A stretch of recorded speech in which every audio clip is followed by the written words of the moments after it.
It's my pleasure to rise and speak on the private member's motion moved by the member for Forde.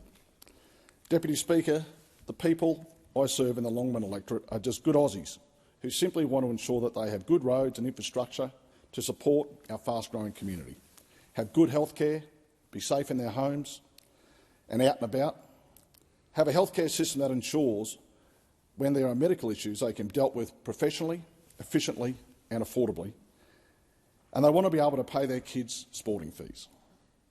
But, Deputy Speaker, the number one thing they expect from their governments of all levels is to be able to live their lives in a comfortable way. They want to be able to afford to pay the rent, their mortgage, power and grocery bills without having to get a second job which takes away from precious family time. Unfortunately, many are telling me they feel that this Labor government has let them down in these areas, especially the cost of living. When the Coalition was in government, my community and all Australians enjoyed the lowest interest rates, the lowest credit card debt, the highest personal savings and the lowest unemployment rate in decades. They were promised at the election by Labor that they would be better off under them. Unfortunately, this is not the case. Forget the spin, Deputy Speaker. The numbers simply don't lie. In its first 18 months of government, this Labor government has overseen personal income tax rise of 27%. Core inflation is at an incredible 5.4%. Energy prices have risen despite a promise before the last election to reduce energy bills by $275. Interest rates have risen an incredible 12 times, which means someone with a $500,000 mortgage is now paying an extra $18,000 per annum, which is $346 per week. This not only affects homeowners, but it affects renters, as we know that most rental properties are owned by mum and dad investors who have no choice in most cases but to pass on these interest rate hikes onto already suffering tenants.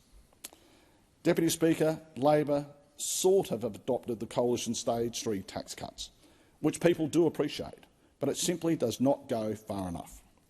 To put it into perspective, a worker on an average income has had their real net disposable income fall by an enormous 8.6%. In dollar terms, this equates to a dollar figure of just under $8,000 per annum. No wonder people are struggling.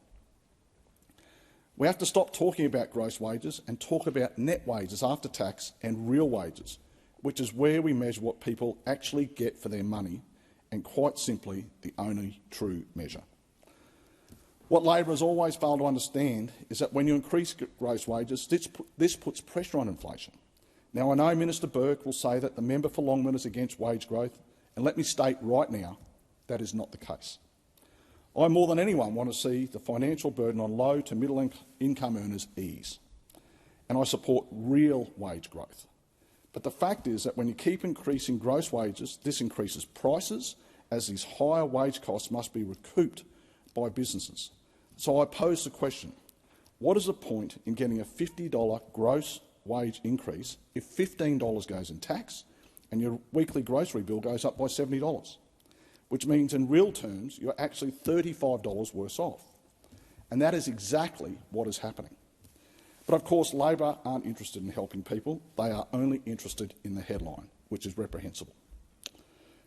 Deputy Speaker, I was shocked that one of Labor's first decisions in government was not to continue the Coalition's excellent low and middle income tax offset.